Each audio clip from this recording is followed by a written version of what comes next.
Hi, my name is Patty, and this is Fresh Cuts. Good.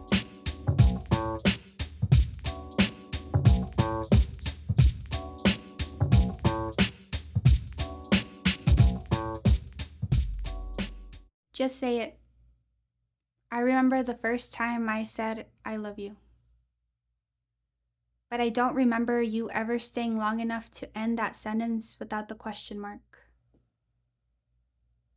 I remember the first time the structure of my frame melted within the framework of yours. The coldness of the degrees didn't allow the fuse of our iron rods to connect. Rather, the echo of our hearts pounding on opposite pulses forced your arms to retract back to the sides of your waist. I can't even remember what the word love meant without the use of empty hallways and broken sentences in which sorry was always the leading character. I can't even remember when the reflection began to mirror the skeleton of an image who danced the cushions with overweight baggage.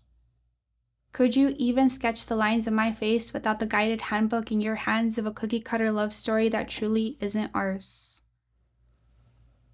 Could you even recite my name without the name tag on my blouse? If the God of our souls dropped us between the ends of one single road, tell me, somehow differently, that we wouldn't linger at the ends and never find the meat in between. Tell me how we wouldn't stroll in the lands behind us to never move forward with each other again. I can almost remember the first time I told you I loved you.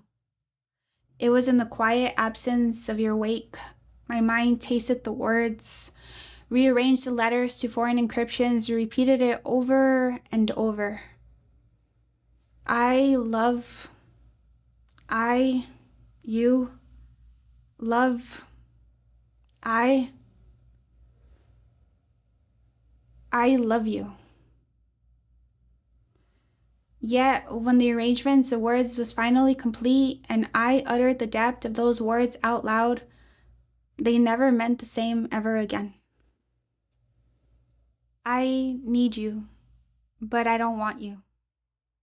I crave the presence of your scent within the inches of my skin, but I don't miss you. I don't want you, but I love you. What I really need is to be without you, but to have you. The visions in my eyes replays of hidden scenes where music floats beneath the bottoms of our toes, where ruffled sheets are timeless and halfway through sipped glasses are endless. I try not loving you, but needing you. I try not thinking of you, but my heart still pleaded for you. I drowned within the words of your lips and only caught a breath when your arms carried mine. But I loved you more and found myself needing you less. For loving you was being unable to float with empty shoes. Loving you was frameless hung pictures and soft cushions but cold sheets. Loving you was loving me less. Loving you was not loving you at all. For I wanted you, but I truly never needed you. Desired the idea of you, but never held it. Loving you was losing me, was sinking in waterless pits, was dropped sand in an hourglass, was wandering mapless, sightless, was anything but me. Yet here I sit, not wanting you, but craving you, yet somehow still loving you.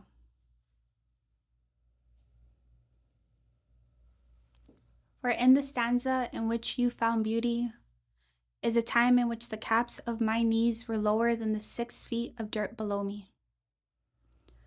When the motion of my words moved the alignment of your body to inch closer to listen, is when each bone within me curled inside to make myself the height of nothing greater than Earth's gravity. When the jaw of your sight dropped in awe is when spoken words no longer were able to stop the punctured wounds from bleeding onto fractured pavement ends. When you held my poetry in your hands, did the stain of blood wash away from your hands? Or did you even notice the pulse of each word between the spaces? Because each stanza is a pricked hair follicle meant to bring you warmth. Because each metaphor is a result of bare feet onto shattered glass. Because each period wasn't meant for you to pause. It was meant for me to finally be able to breathe. See, as you read the lines of my poetry, did you notice the clutch in my fingers gripping the ends of the floor in an effort to remind myself that I am still alive? Because the paper is the only weight keeping me from being blown completely away. And although life itself has carved its initials onto my skin, I wield the pen in my hand that picks at the scabs of each single wound. Do you even know how much dirt I've spat from my mouth to make these words sound like silk petals flowing down rivers with no currents? Because beauty grows from the absence of life, grows from treacherous storms that drown it whole. Because stanzas that take your breath away were moments when I wasn't breathing. And then I slapped those pretty little words together and I called it poetry.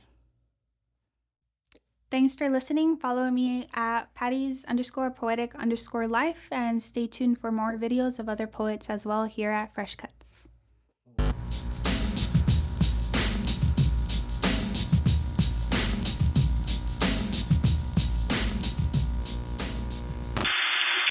Done, son.